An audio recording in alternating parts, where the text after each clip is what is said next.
சரி, இப்ப ஃபோர் பிளேன்னு கேக்கும்போது என்னன்னு தெரியல சில பேருக்கு. எப்படின்னு என்ன 4 பேரு பண்றதா? நிறைய பேர் வந்து ஃபோர் பிளேனா எப்போ யூ ஆர் ஃபோர் 4 பேர்.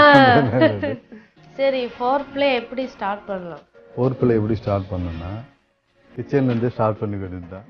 சமைக்கிறதுக்கு முந்தி கட்டிக்கிட்டு பிடிச்சி அந்த மாதிரி பண்ணி இது பண்ணுது.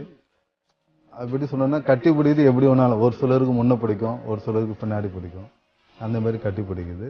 ஓப்பனாவே கேட்கலாம், எந்த மாதிரி உனக்கு பண்ணா நல்லா இருக்கும்.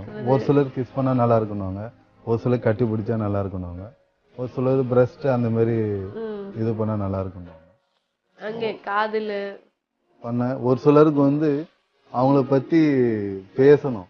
நீ நல்லா இருக்க, அழகா இருக்க, அது நல்லா இருக்குன்னு போய் சொல்லணும். எங்கெல்லாம் போய் சொல்லணுமோ சொல்லலாம்.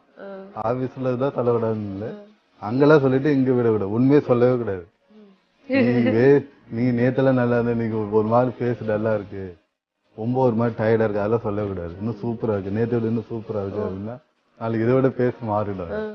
அந்த அளவுக்கு வந்து சந்தோஷமா பேசணும். ஒரு சிலர் பேசுறதே ரொம்ப, நீ ரொம்ப நல்லா சமைக்கிற, உப்பே போடலாம் கூட நல்லா சமைக்கிற, நல்லா சூப்பரா இருந்தது, நல்லா சூப்பரா இருந்தது. ஏன்னா அந்த சாப்பாடு அவங்களும் சாப்பிட்டுருப்பாங்க, உப்பு இல்லைன்னு தெரியும். இருந்தாலும் உப்பு இல்லாத ஹஸ்பண்ட் வந்து நம்ம மேல பாசமா நல்லா இருக்குன்னு சொல்றாரு சொல்லிட்டு அவங்களுக்கு இன்னும் அந்த ஆர்வம் வந்துடும்.